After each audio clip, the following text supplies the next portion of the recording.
Recording in progress.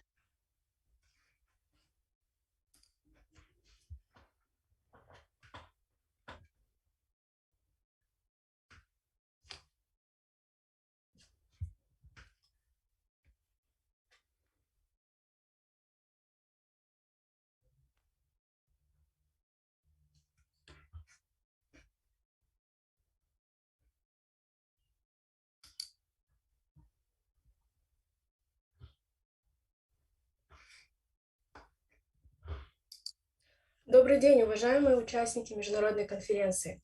Добро пожаловать. Distinguished participants, welcome to our section, Pedagogy, Play and Quality of Preschool Education. I am Ajana Rozanova from Nazarbayev University. I do research in the area of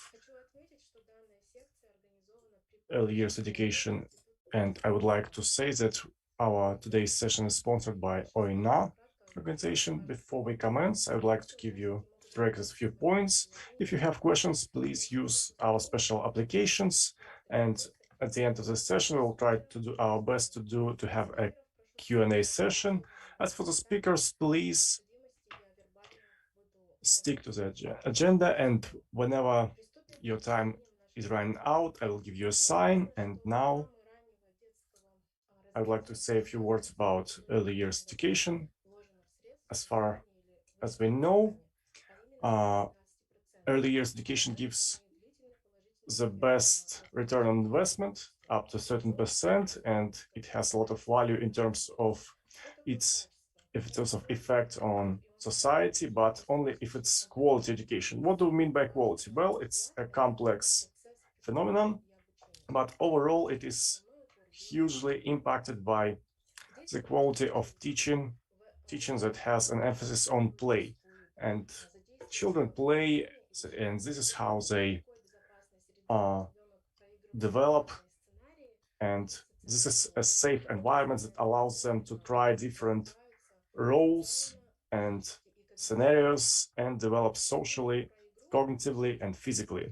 And play, or to be more precise, playfulness, we'll learn more about it from Glenda Walsh.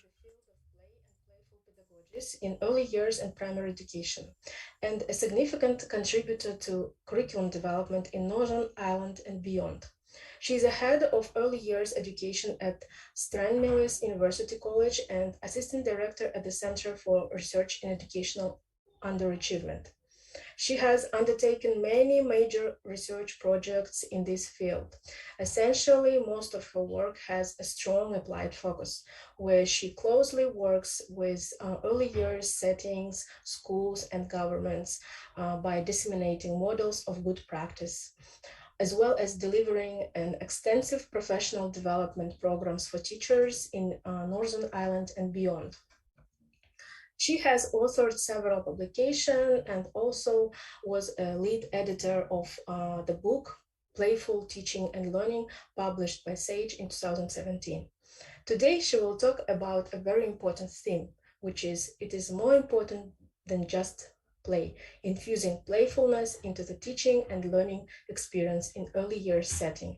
Glenda, the stage is yours.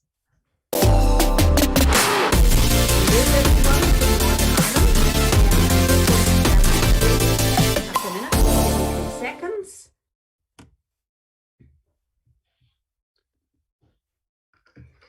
And we will go back to the beginning. Okay, well, it gives me great pleasure to have been given the opportunity to share with you today some thoughts about this notion of moving beyond just play to infusing playfulness into the teaching and learning experience in the early years. I'm going to share with you work that we've been doing over the past 20 years in the context of Northern Ireland with this particular focus. So the overview of my presentation, firstly, I'm going to set the scene where I will share with you some established benefits of play for young children's learning and development. Then we're going to review the evidence together, considering the realities of play in practice from a policy, social and research perspective. And then we're going to think about this notion of equality pedagogy, the infusion of playfulness into the teaching and learning experience. So what do we know already about those benefits of play for young children's learning and development? Well, the evidence has told us time and time again that too formal an approach to teaching and learning in the early years is wrong. Children don't learn that way, and it can actually be damaging for young children.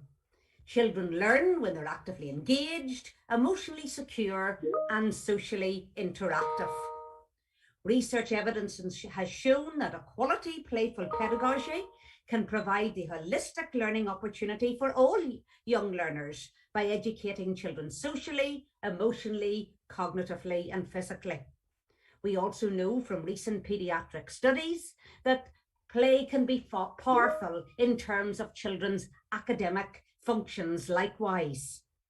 And play allows children to be broad, interconnected, and dynamic, where children are not only encouraged to be happy and healthy in their lives today, but also develop the skills to be creative, engaged, lifelong learners of tomorrow.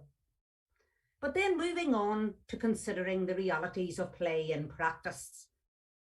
From a policy context, early years educators, we have been lobbying for years of the importance of play-based and creative activity becoming a central tenet of political attention over a long period of time.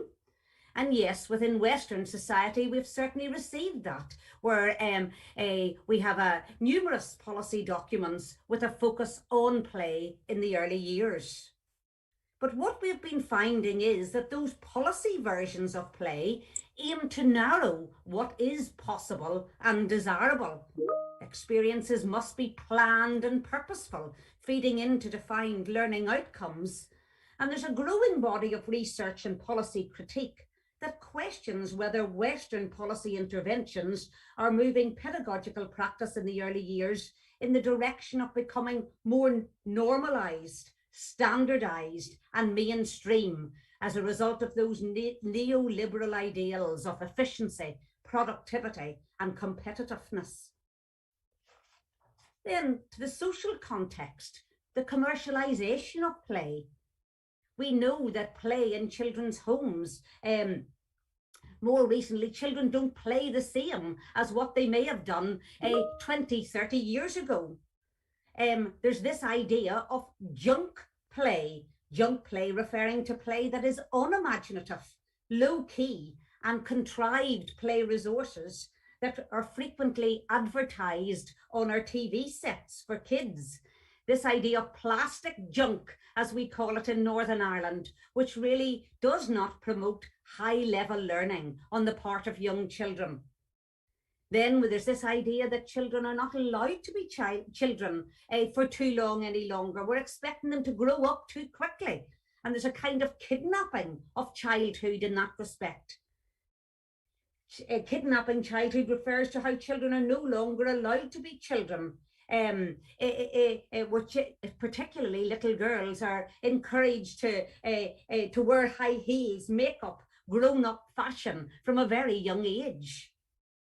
And then there is this idea of the technological explosion. Yes, we know how powerful technology can be, but at the same time, recent research from Australia has shown us that children spend too long in front of a screen, and as a result are not engaging in the outdoor play and the physical play that they need, and the imaginative play at this very young age. And then what's research telling us about the realities of play in practice? Well, there's a tradition of play in practice that is highly controversial and problematical. Constraints such as provision, and in terms of adults' roles, parental expectations, top-down pressures, as some of the reasons why play in practice is limited in frequency, duration, and quality. Play associated with child-centeredness and Piagetian perspectives in child development, where the role of the adult remains as an observer and facilitator of children's play. And there is this idea coming to the fore that not all play, just because you call this activity play, is actually powerful in practice in that respect. Children's cognitive capabilities in terms of their higher order thinking skills can sometimes remain underdeveloped. So we're arguing that it's more than just play. Simply providing more play-based and practical tasks does not necessarily promote and extend children's cognitive and metacognitive processes. Sometimes owing to the lack of teachers' own confidence and competence in translating play into practice, not all children have access to play, let alone good quality play in their educational setting, and play continues to hold that tenuous position in practice. And we know too well that this situation is likely to worsen in the wake of the COVID-19 pandemic, where teachers are asked to prioritise catching up on academic learning.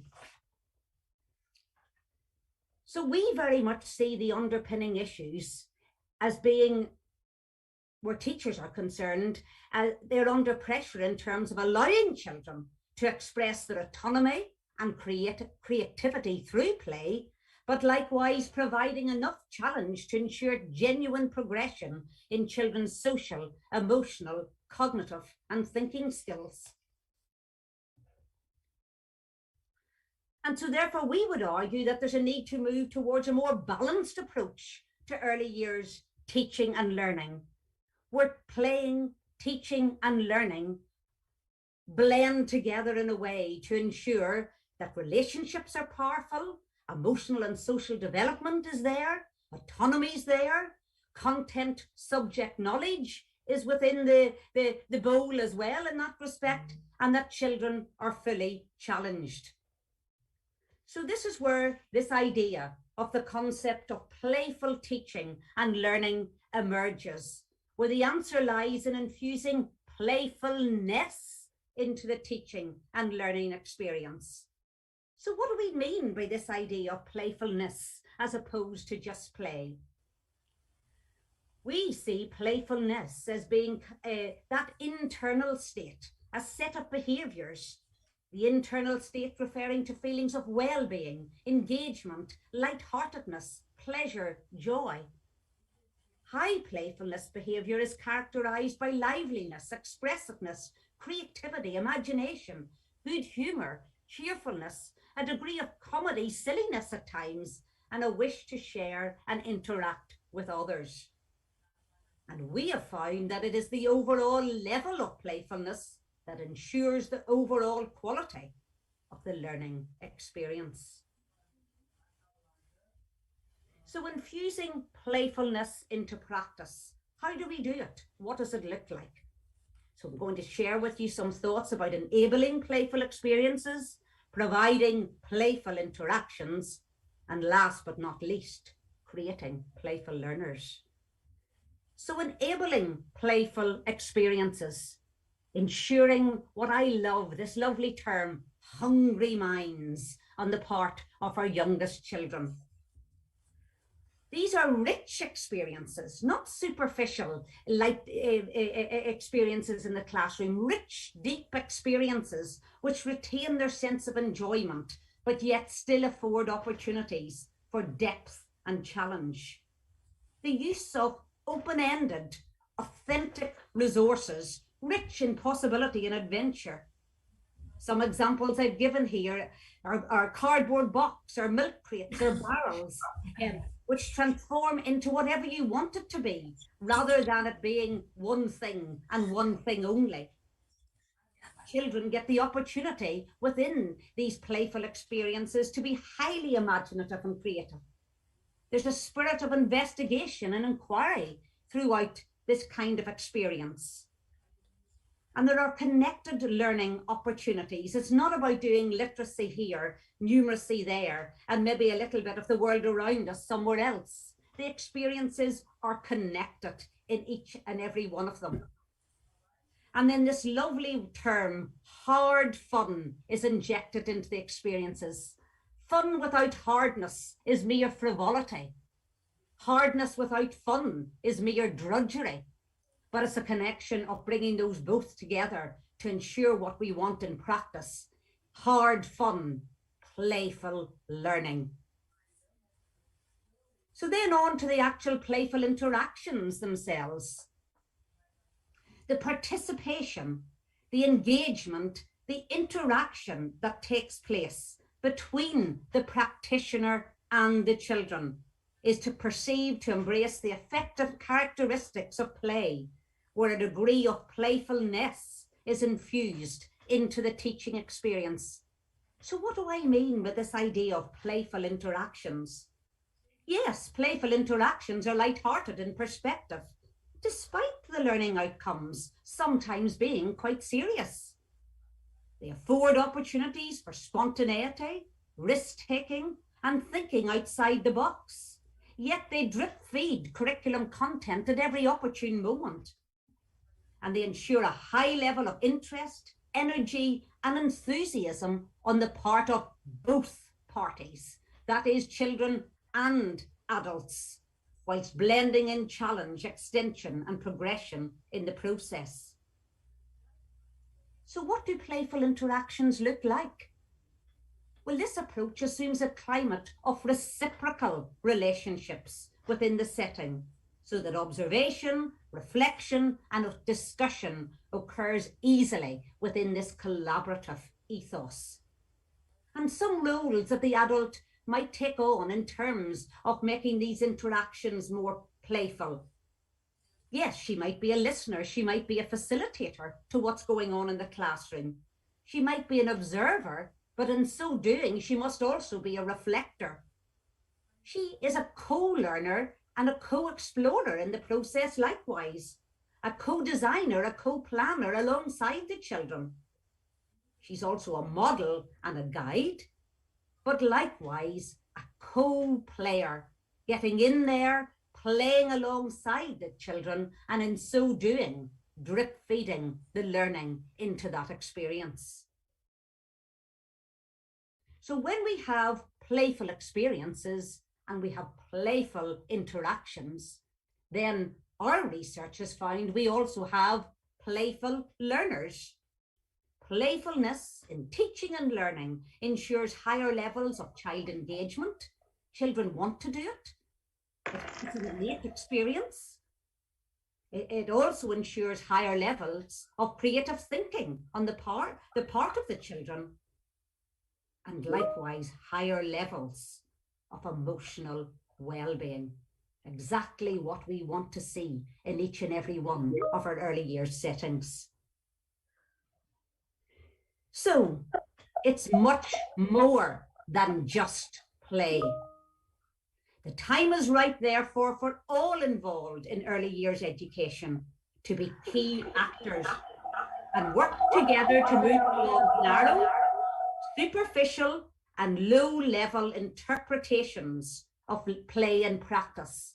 This idea, sure, just play, and instead embrace a much more advanced and sophisticated appreciation of play as playful pedagogies, to inspire more playful children and in turn more engaged learners in our early years settings.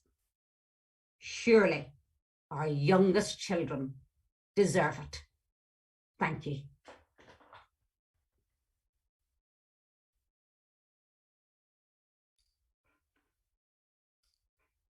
Thank you, Glenda, for your presentation. That's really so insightful and so interesting. I loved this concept of playfulness that you were talking about. And indeed, our children deserve more playful experience in preschool, as it could unleash their potential. But unfortunately, we have this culture of academization in early childhood education. And even though teachers understand the importance of play, they usually prioritize the structured activities over free play. But certainly, teachers need more support in implementing this playful teaching and learning. There are some questions, but we could discuss those after all presentations. And our next presentation is by Pablo Torres. Pablo is an educational and developmental psychologist specializing in primary school years. His research looks at the relationship between social interaction found in play and pedagogy and children's mindset for learning, social and cognitive development. He is also interested in studying how technology can promote children's development. And in the past, Pablo has worked as a research associate at UCL and a postdoctoral fellow at Cambridge. Currently, Pablo is a British academic postdoctoral research fellow at the University of Cambridge. His presentation is Culturally Effective Teaching for the Development of Students' Self-Regulation. What does evidence tell us?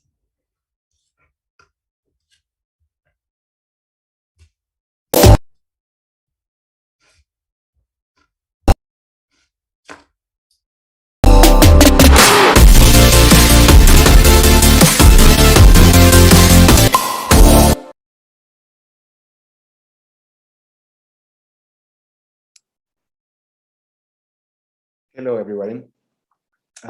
Good afternoon. My name is Pablo Torres. I am a British Academy postdoctoral fellow here at the Faculty of Education, University of Cambridge. And in this presentation, I will talk about culturally effective teaching and parenting strategies for the development of students and children's self-regulation. In particular, I will present what the evidence tells us. Now, despite well-recognized cultural variations in social practices and pedagogic traditions, it seems to be widely assumed that young people everywhere can best be taught in the same ways. But new research, including my own and the Talis PISA-Link study, have started to reveal that the same teaching strategies can have cultural-specific, even opposing effects on child and adolescent learning and skill development. The present study looks at this phenomenon for the particular case of self-regulation development. But why focusing on promoting self-regulation? Self-regulation is a core capacity for human development and learning. Self-regulation refers to people's capacity to regulate their own cognition, motivation, behavior towards the successful completion of a goal. It is considered one of the most important skills for learning and the key to unlock the development of other skills. To focus on improving self-regulation is also very strategic because interventions in its development are considered among the most impactful and cheapest to implement. The question I am aiming to answer in this study is, how do cognitive, social, emotional, and motivational features of teacher, student, and parent-child interactions associate to children's and adolescent development of self-regulation across cultures? In order to answer this question, I conducted a systematized literature review based on two large academic databases, highly used within psychology, PsycInfo and Web of Science. I applied the following syntax to find relevant journal articles to my research question. You can see the syntax below there. One part of this syntax focused on culture, another on parenting and teaching, and a third one on self-regulation skills and behaviors. This search strategy generated 834 entries in PsycInfo and 290 entries in Web of Science. Following duplicate deletion and exclusion of entries that were not journal articles, a total of 800 entries were identified. The titles and abstracts of these entries were screened to judge if the studies could answer the target research question. 14 relevant journal articles were identified and reviewed. Cognitive, emotional, and behavioral facets of self-regulation were considered as relevant outcomes of interest. Of the 14 studies identified, 7 studied self-regulation of cognitive processes and 7 studied self-regulation of emotions and socially appropriate behaviors. That is, compliance with social requests and prohibitions, as well as hyperactivity. The studies were carried out with people from 14 different countries, and the most studied countries were the USA, China, the UK, Japan, and Chile, as you can see in this table. As can be seen here, Overall, the studies included a total of 2,797 children across cultures and research adult-child interactions with 3-month-olds to 14-year-olds. From this, it is interesting to note the lack of research among secondary school students. The years of the studies show that 10 out of 14 studies have been conducted since 2014, indicating that this is a relatively new area of research. Now, the results. In this section, I summarize the results of the studies reviewed, but please note that these studies have not yet been assessed in terms of the research quality formally, but most of them could be said to be robust in terms of their methodology, which tended to be cross-sectional, longitudinal, as well as based on interventions. Adult-child interactions tended to be measured using either observations or parent and teacher reports. Children's self-regulation was studied through observations as well, formal testing, or parent and teacher reports. In this table, you can see a summary of comparative studies looking at the relationship between teaching and parenting practices and cognitive self-regulation, which include metacognition, executive functions, and self-regulation behaviors. The last columns indicate if the results evidence either culturally specific effects or culturally invariant effects of teaching and parenting on child self-regulation. 5 out of the 7 of these studies reported culturally specific effects of parenting or teaching. Only 2 out of these 7 studies reported culturally invariant effects. The features of parenting or teaching found to have cultural specific, at times opposing effects were adult directiveness, guidance, autonomy support, teaching, student closeness and conflict, and strategy training. Now, the features that were found to have culturally invariant effects include parental emotion talk and autonomy support. It is noteworthy that these 2 latter studies compare Chinese and North American cultures generally considered very different in the literature. Let's look at these features one by one. First, we have adult directiveness. This refers to the extent to which adults command or overtly direct children. Across studies, adult directiveness was found to associate with higher self-regulation in China, but not to be relevant for self-regulation in Chile or the USA, and indeed associated to lower self-regulation in the UK. So let's look now at adult guidance. That is the extent to which adults provide hints, focus children's attention, or guide children's thinking to help them without commanding. Adult guidance has been found to associate to higher self-regulation in China, Chile, and the UK, but not to be relevant for self-regulation in the USA. We now turn to examine autonomy support. This feature refers to how much adults encourage independence in children. Autonomy support has demonstrated to associate to higher self-regulation in Chile, China, and the US, but to be counterproductive for self-regulation in the UK. The next features reviewed are teacher-student closeness and conflict. Teacher-student closeness and conflict refer to relational closeness or conflict found between teachers and students in the classroom. Teacher-student closeness has been found to associate to higher self-regulation in Turkey, but not to be relevant for it in the USA. On the contrary, teacher-student conflict has been found to associate to lower self-regulation skills in the USA, but not be relevant for self-regulation in Turkey. Furthermore, teacher strategy training, that is, training students to think more strategically, applying cognitive or metacognitive strategies, has been found to improve self-regulation in the USA and Denmark, but not make a difference for self-regulation in Germany and even worsening self-regulation in Japan. Finally, one study found culturally invariant positive effects of parental emotion talk found in their joint book reading with their 7-year-olds. This study found that when migrant Chinese American parents of first and second generation use emotion words, offer explanation, and ask questions related to emotions to their children, these predicted higher self-regulation skills, specifically attentional persistence and inhibitory control, 2 years later in their children. The results are same as found in other white American groups. It is possible, however, that by basing this study in migrants, the results of this study might be due to acculturation rather than cultural invariance of the effects of parental emotion talk. As a conclusion, I would say in general, the results show that teaching and parenting practices tend to have cultural specific effects on children's development of cognitive self-regulation. Now, in this table, you can see a summary of comparative studies looking at the relationship between teaching and parenting practices and emotion regulation, which refers to the regulation of negative emotions, as well as behavioral compliance. This is compliance with adults' requests and prohibitions and levels of hyperactivity.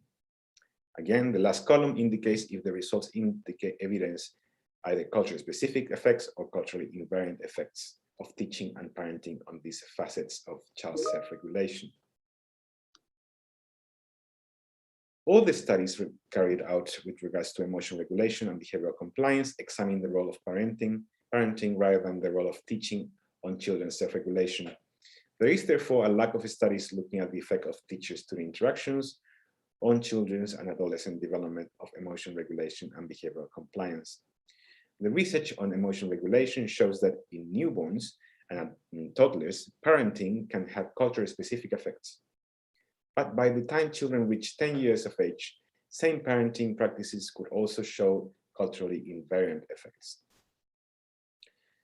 The studies examine the effects of general maternity sensitivity, maternal restrictive control, maternal directions and guidance, such as directiveness, self-regulation, and autonomy support.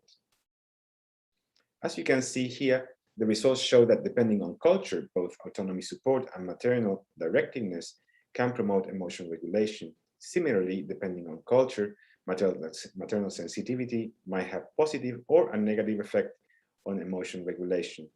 But there are also some practices that could have culturally invariant effect on emotion regulation, such as the positive effect of physical contact in newborns and the negative effects of maternal punishment and requesting compliance without reasoning among 10-year-olds. Let's look at each of these features separately again. Parental autonomy support within play situations, for example, was found to relate to higher self-regulation in infants and toddlers among white families from the USA, whereas parental directiveness associates to higher self-regulation among Chinese Vietnamese from the USA in the same situations. Interestingly, playing together in a synchronous fashion, that is, engaging in shared regulation, does not seem to be related to higher levels of self-regulation among Japanese children at this young age. But the evidence also suggests that when children are older, 10 years of age, restrictive levels of maternal control characterized by punishment and compliance without reasoning could be counterproductive for children's emotion regulation development, leading to more expression of anger across very different cultural contexts, such as Chile and Germany. The effects is stronger in Germany, however, which indicates that this maternal behavior can be more or less damaging depending on culture. Furthermore, maternal sensitivity with infants, that is, when parents use appropriate, warm, and well-attuned responsiveness to infant cues, has been associated with more adaptive emotion regulation strategies later in toddlerhood among white European cultures, such as in the UK and among white South Africans. Surprisingly, however, maternal sensitivity associates to maladaptive emotion regulation strategies among Black South African toddlers. Also, different types of maternal soothing strategies with newborns related to different emotion regulation strategies in toddlerhood across cultures. In particular, social soothing, such as singing, talking, shushing, had negative effects for white South Africans, whereas dismissal of distress via distraction attempts, practical caretaking like changing nappies, and ignoring the distressed infant associates to higher maladaptive emotion regulation strategies among Black South African toddlers. It is interesting to note, however, that both these negative associations are counteracted when parents use physical soothing strategies such as feeding, or providing a pacifier, rocking, patting, stroking, which therefore could be said to have a protective, effective effects for emotion regulation across cultures. And finally, the review also provided clear insights into the importance of culture in parenting that promotes or lowers behavioral compliance among children. I won't go into details here due to time restrictions, but as shown in a previous table, 4 out of 5 studies evidence culturally invariant effects of parenting strategies on children's behavioral compliance. As can be seen here, these studies indicate that more controlling parenting leads to lower compliance and higher hyperactivity in 3 to 10-year-old children. Being a close and responsive parent who uses reasons to negotiate with children, and also a parent that guides children in gentle and playful ways, seems to lead to higher compliance among 1 to 10-year-olds in most cultures studied. There are exceptions, however, with Palestine being a case in point. Here, what did have a positive effect on child compliance, at least with regards to prohibitions, was when parents and children did things together jointly as a team, engaging therefore in shared regulation. Now, here are the summary and general conclusions of the study. The objective of this review was to find out if parenting and teaching strategies can be considered to have universal or culture-specific effects on children's and adolescents' self-regulation. The review shows that most teaching and parenting strategies studied have a culture-specific effect on cognitive and emotional facets of children's self-regulation, but a culturally invariant effect on behavioral compliance and hyperactivity. There are gaps in the literature worth mentioning. The studies did not provide evidence that could account for why cultural specificity or universality happens, but many reviewed authors anticipate that it could be due to differences in cultural values and beliefs. It could also be due to the way in which particular teaching and parenting behaviors fit with the developmental goals of the culture. This review calls for future research to focus on exploring the reasons underlying the importance of culture for the strategies we use to promote self-regulation. I also call to expand this type of cultural research into classrooms for the case of emotion regulation and behavioral compliance, and to incorporate the study of high school students with regards to this cultural phenomenon in general. My current British Academy postdoctoral fellowship will aim at providing more evidence in relation to both of these points. And to finish, I would like to highlight the implications of all this body of literature for policy and practice. The review calls for caution among teachers and parents in the adoption of teaching and parenting strategies known to work in foreign cultures within their own home cultures. It also calls for policymakers to invest more in local and comparative research to learn what works within each culture, or in different ethnic and migrant groups within their countries. This is the only way we can learn about which educational programs, if any, could be adopted from overseas rather than developed locally. That's that from me. Thank you very much for your attention.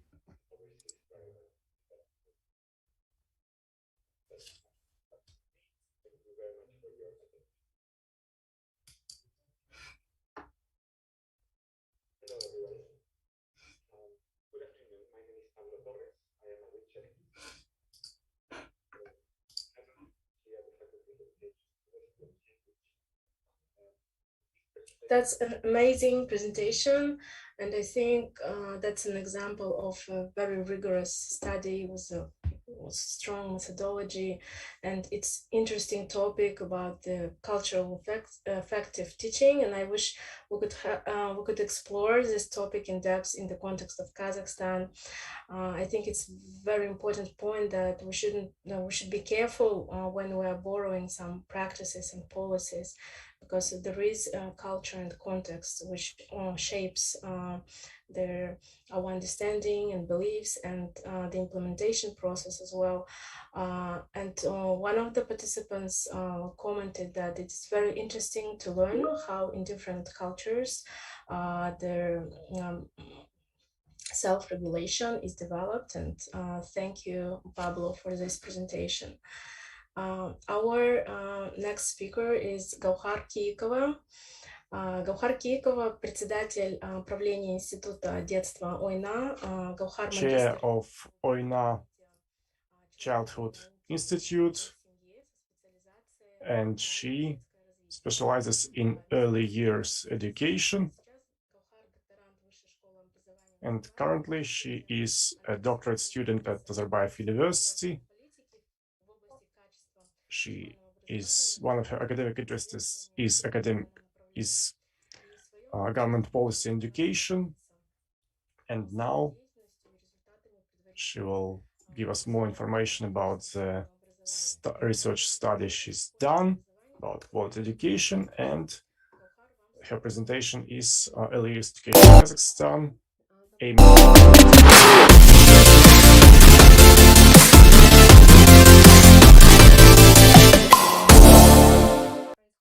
some news to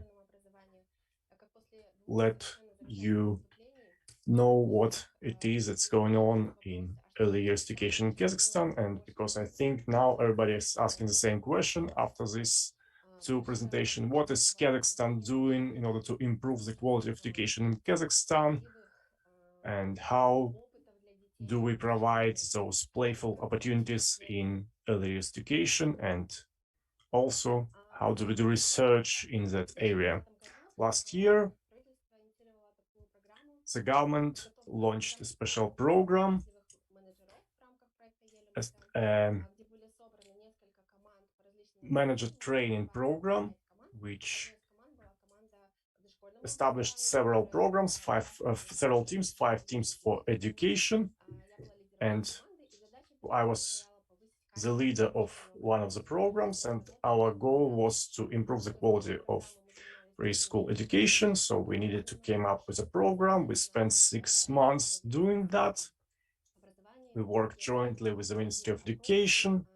We did surveys and did several studies that allowed us to see what was going on in education at the moment.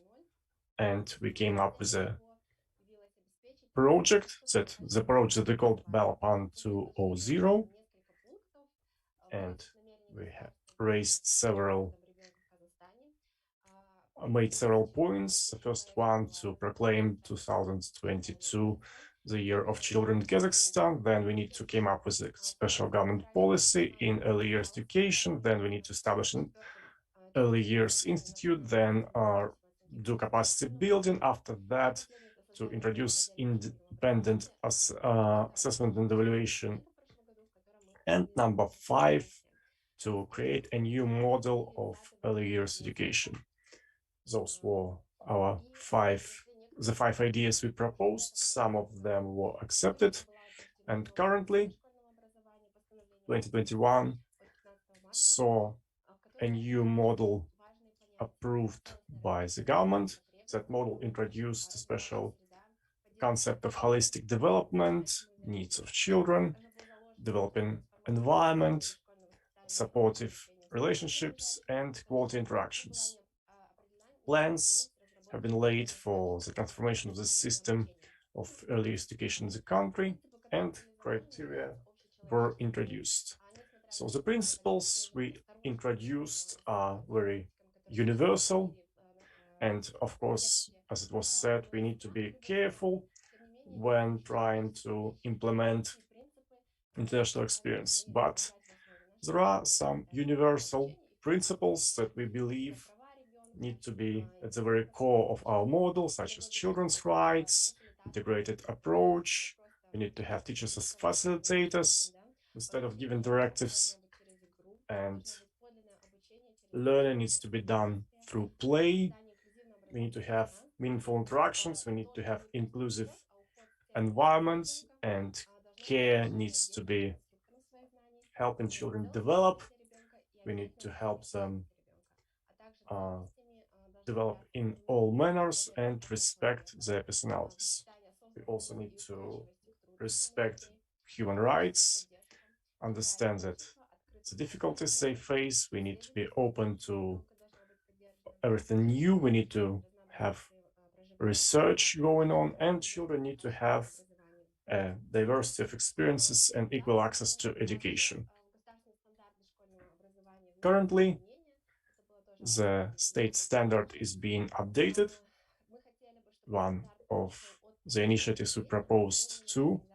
So instead of requirements requiring children to do things, we want to have requirements that would describe the way processes needs to be established, and we need to children develop holistically. We need to take children's needs into account because, well, curriculum is one thing, but each and every child is unique, and their needs, so are their needs.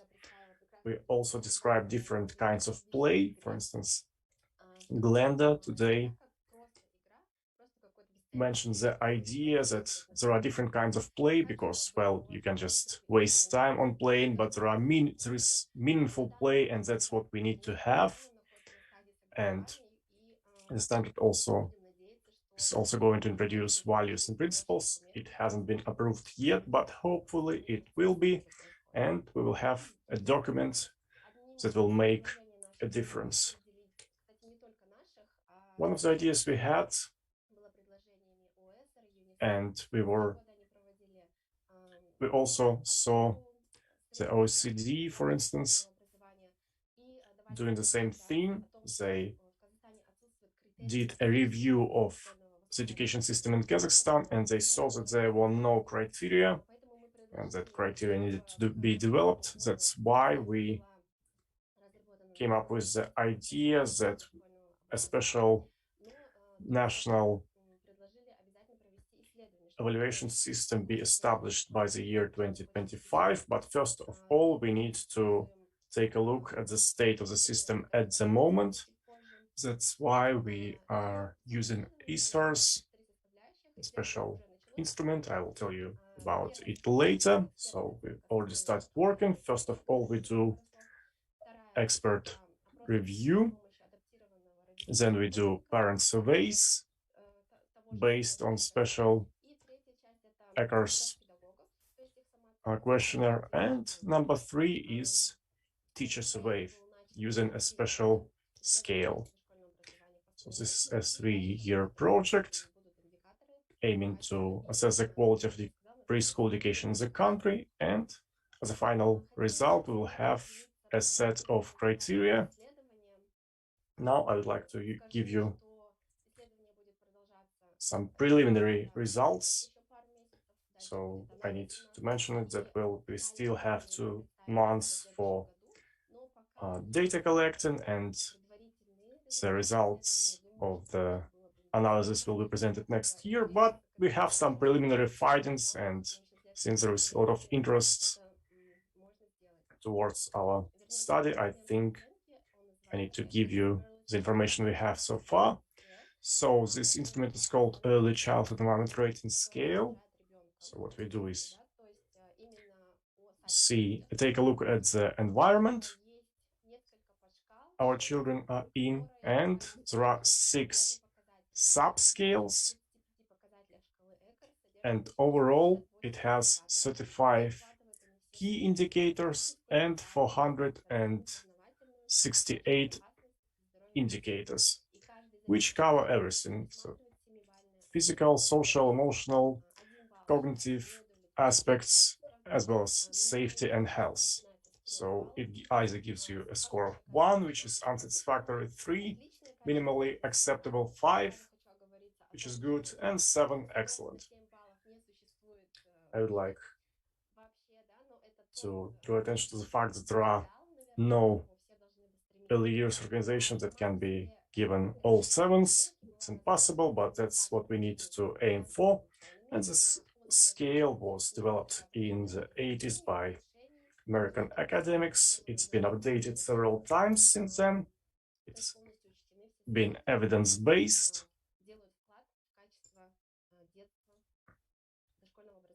And it covers all the aspects of preschool education. So here are the subscales: environment, care, speech and literacy, types of activity, interaction, and program structuring. And we the OINA organization.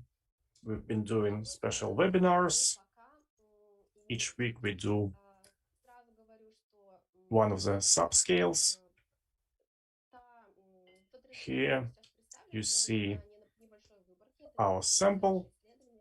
It's a part of the sample we used for the study, but overall, I think it's quite representative of the whole sample. And what we see is that overall, the quality is below 3.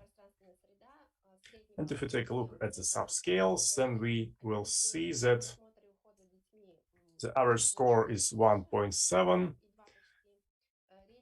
care is 2.2, literacy almost 2, types of activity 1.3, interaction almost 2, and program structuring a little bit higher than 2. And overall, well, the average is 1.86. So we have many things we could improve, and this scales, it doesn't only assess the environment in terms of what you have, for instance, books, tables, and so on and so forth. No, but if it is high levels of quality we're talking about, it's all about interaction. Child-adult interaction, how much play children have, what kind of choices they have, how to resolve conflict, and so on and so forth. Here, you can see some comparisons. In the blue, you can see what certified experts have said, and to become a certified expert, you need to be evaluated, and then the color orange, this is self-assessment, and gray, in the gray you see what the parents have said, so you see that the parents and teachers think highly of the preschool organizations. Why? Well, maybe because they don't really know what high quality is, because you need to have some base of reference. And since we don't really have any criteria that would describe quality, since we don't really have good understanding, nor do we have a description of quality, that's why it's difficult to assess the situation. And in this, the red line is what the minimally accepted quality is supposed to be, and we are below that. What we have seen is that schools are lacking in equipment, not enough toys, little variety, toys are broken, or there are toys, but children are not allowed to play with those. As for free time for play and choosing and choice of activity, it's not in the curriculum. And academics say that, well, in our curriculum, they have some parts of the day dedicated to that, but we are mostly focused on the academic aspects of the curriculum, but it's not effective in children when children are that young. Another thing is that is hygiene and care. Quite often it leaves a lot to desire, and that wasn't what I expected. I thought that, well, at least hygiene is something that we would be expected to have, but because, well, everybody washes hands, but usually it's done in a hurry, despite the fact that it's important, and we need to have a greater focus on that. As for safety, well, it's not that great as well. Quite often we see different cleaning liquids next to the children.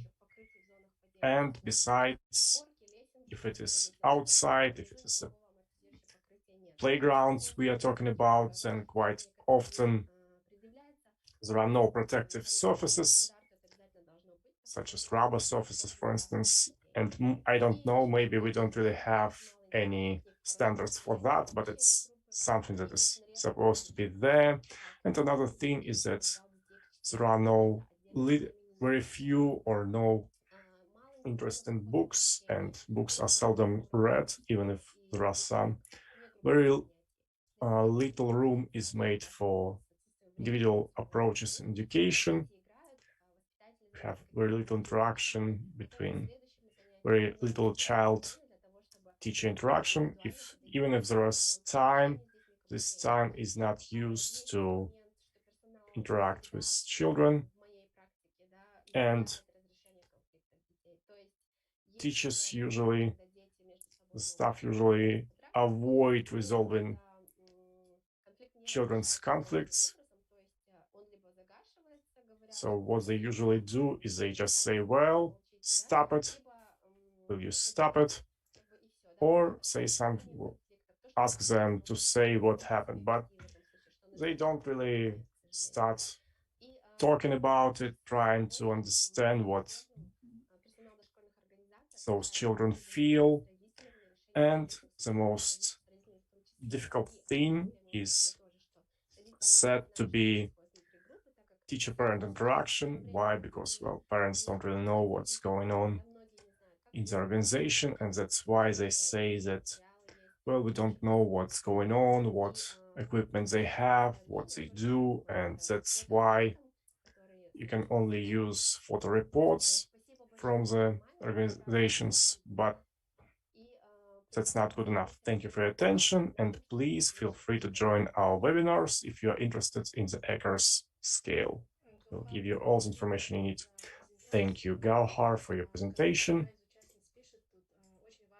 And as one of the participants has said, well, you are bringing light to such important things, and we need to go further to see the big picture of what's going on in Kazakhstan.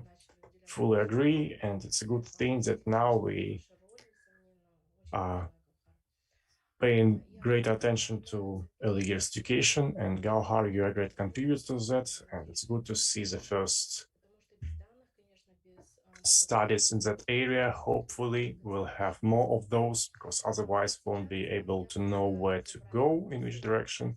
And now let's do Q&A. We have several questions. We'll try to do at least several of them. The first one is for Glenda. The question was actually from Gauhar, and she was asking you, like, she says, like, thank you for the amazing presentation. I would like to ask you, why is Lego also considered to be like plastic play? And do you think it doesn't provide enough room for creativity? It would be great to hear your thoughts on that. Glenda? Okay. Well, I think I must say firstly that Lego is a really useful resource. I'm not suggesting for 1 minute that you don't buy Lego for your young children or whatever. I certainly did for my boys. But I have been around for a long time and old enough to remember play of Lego in the past, where it was much more open-ended in style, and children got Lego and decided what they wanted to build with Lego.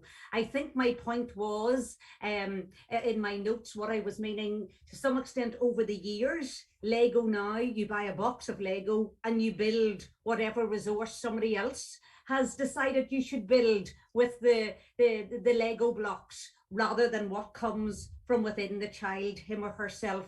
And I do remember my own boys really enjoying building what was there, but at times then they wanted to build something else with the particular Lego materials that were there, and then got quite frustrated when they realized there were only 4 little black ones or whatever it might be, and they wanted more of that particular item. So not suggesting that Lego is bad for your children by any means, definitely not, but at the same time I do see that it's moving in a direction whereby you buy a box of Lego to build a certain resource rather than an open-ended idea. Yeah, thank you, Glenda, for your response. And I heard from one scholar from New Zealand that children enjoy doing Lego because they're like spending this time with parents, they're constructing together, and they're really enjoying this interaction going on. Exactly. Very much so.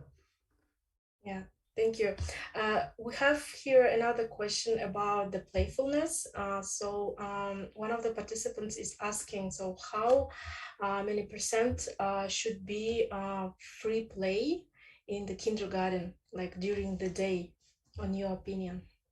Well, again, the evidence would suggest that there should be a balance between free play, child-initiated play, and then more adult-initiated play in that respect. So very much a balance between the two. But I do feel that the research is showing very much so over the years that whether it is free play and the children can play whatever they want to play with particular resources, etc., that there does need to be some form of adult involvement, not the adult telling them what to do and how to do it, but the adult available to extend their language, the adult available to extend their thinking at times as well. And I do feel we're very much moving towards a direction whereby adults aren't just mere facilitators to stand in the background and always observe simply what the children are doing. They are there to interact with the children during those playful experiences, whether they come from within the child or whether they're more initiated by the adult, but there should be a definite balance within that day. Yeah, thank you for your response. Actually, recently I was reading a paper, and Helen Hedges was writing about this, like different types of playing.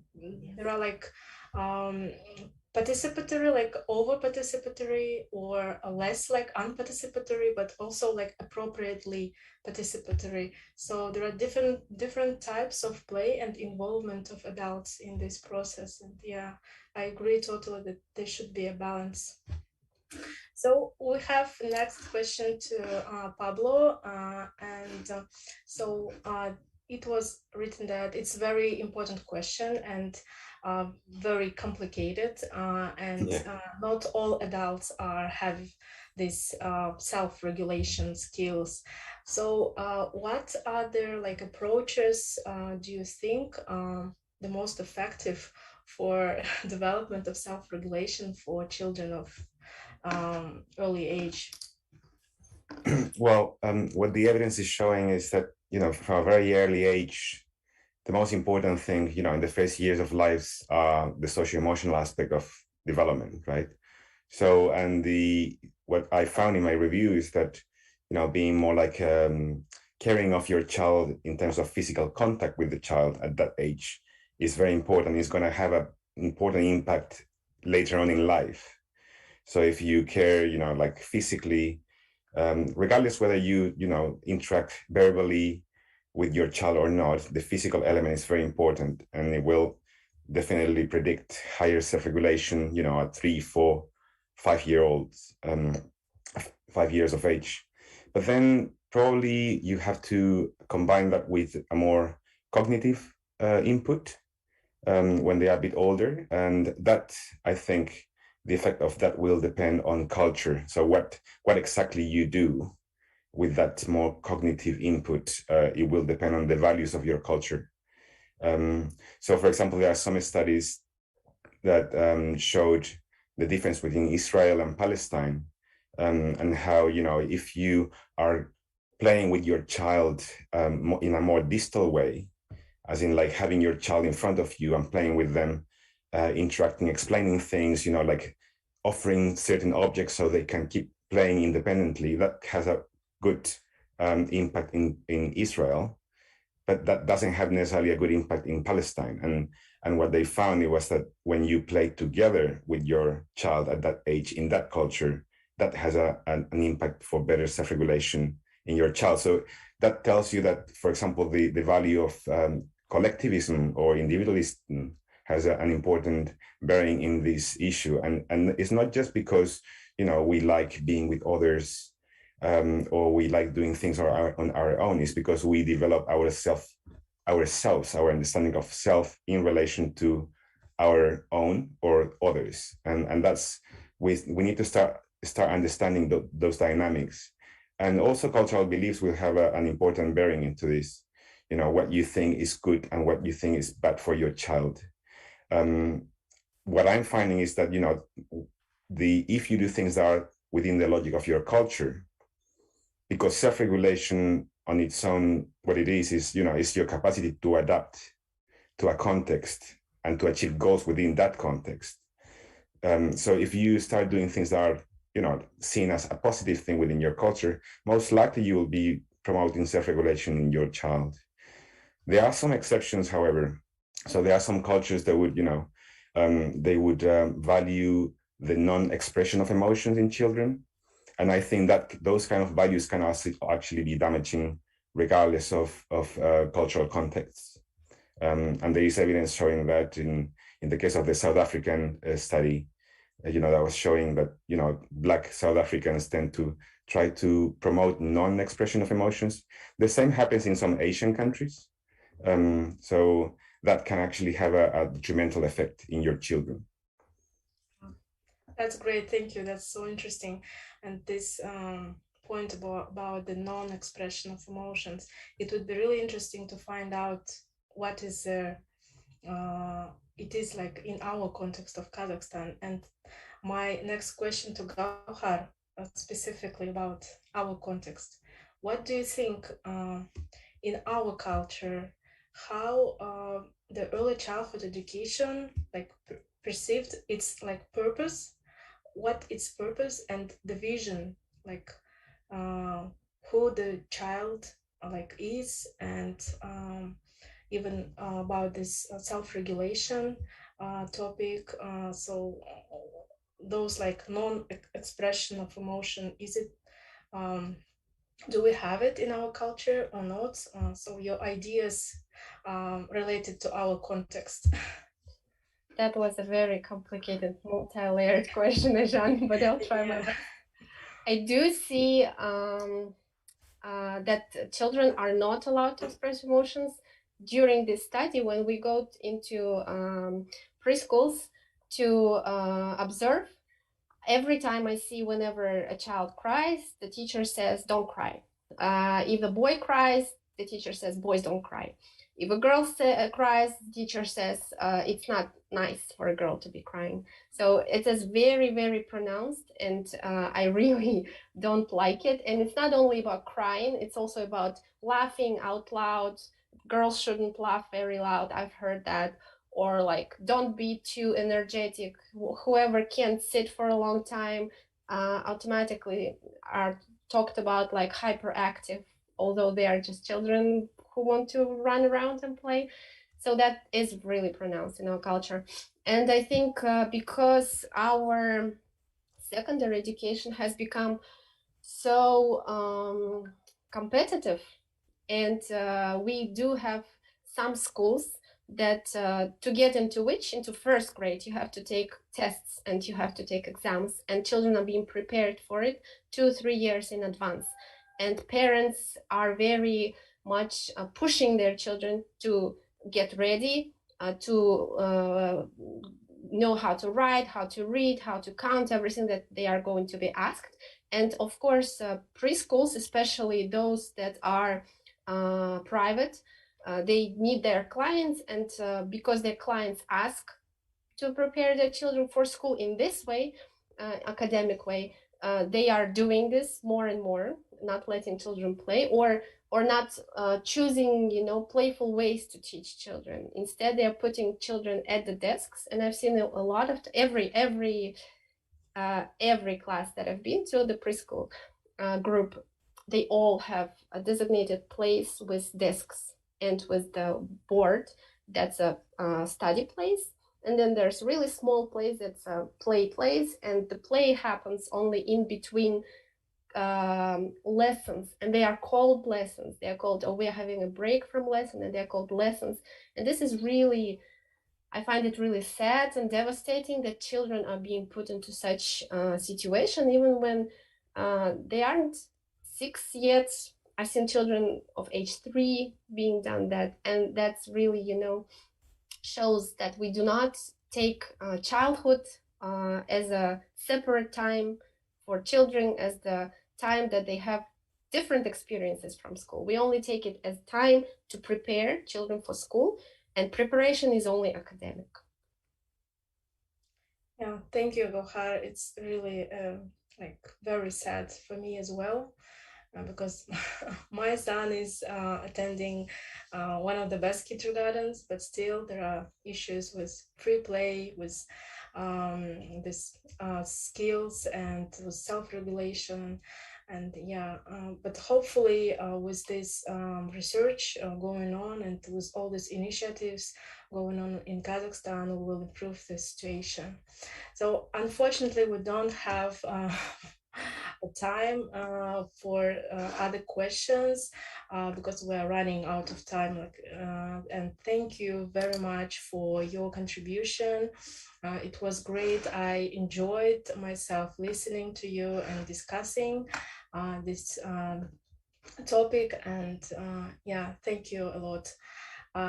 I would like to remind to participants that tomorrow we will have another session on early childhood education where our local practitioners and experts will share their results of their studies as well. And so, yeah, everyone is invited to this session. Once again, thank you for all speakers for their contribution and their presentations. And now we have a break for lunch according to the program. And after that, we will have a plenary session. Thank you. Bye-bye. Thank you. Thank you. Bye-bye. Bye-bye. Bye. Bye.